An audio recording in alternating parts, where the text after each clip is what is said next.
Yagadisi, yagadisi, yagadisi, yo. Yagadisi, yagadisi, yagadisi, yo.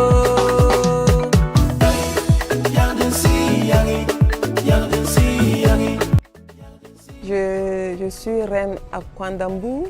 À l'état civil, c'est Marie-Claire à Kwandambou, présidente de l'association Claire Vision. Je suis artiste musicienne burkinabé. J'ai 3 albums à mon actif. Ma carrière a débuté comme bon nombre de mes collègues par passion. Et j'ai commencé à me former un peu dans les chorales. Et plus tard, j'ai commencé vraiment à me lancer. Et j'ai vraiment commencé la musique. J'ai lancé mon premier album en 2011. Et aujourd'hui, je suis à mon 3e album. Ma vocation, c'était l'enseignement. Et j'ai fait le test de l'enseignement.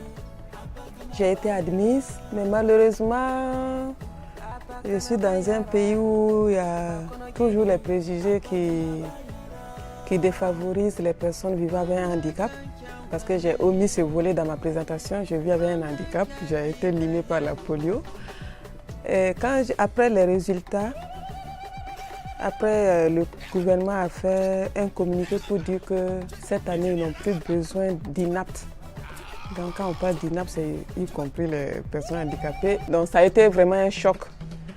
Donc, comme Dieu m'a donné un esprit fort, je me suis assise, j'ai réfléchi, j'ai dit bon, je ne vais pas baisser les bras, je ne vais pas pleurer.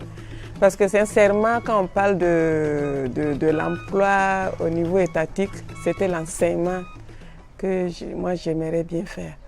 Et après, quand j'ai réfléchi, j'ai dit bon, c'est parce qu'il y a un pied qui ne va pas, on t'a refusé ton travail. Je vais défier toute la société entière pour dire comme quoi, même quand on ne travaille pas avec l'État, on peut s'en sortir dans la vie. Et c'est à partir de là que j'ai commencé à tresser les femmes, à faire la coiffure, à me lancer dans la coiffure. Et petit à petit, mon salon, j'ai commencé sans salon, j'étais assise sous un arbre devant notre concession et je faisais les coiffures de 200 francs CFA, 500 francs CFA.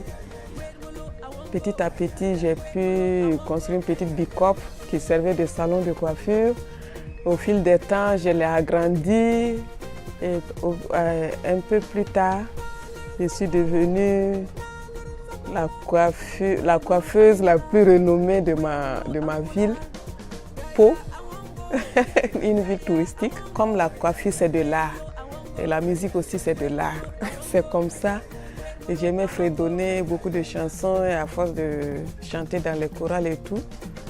Bon, il y a des gens qui me disaient, mais tu sais que tu chantes bien, tu peux bien t'en sortir dans la musique. Et un peu, ça me prenait un peu. J'ai dit, mais pourquoi ne pas m'y essayer? C'est ainsi que j'ai commencé à m'essayer un peu. Et voilà, je suis dans la musique aujourd'hui. Abadisa, Nauru Bieba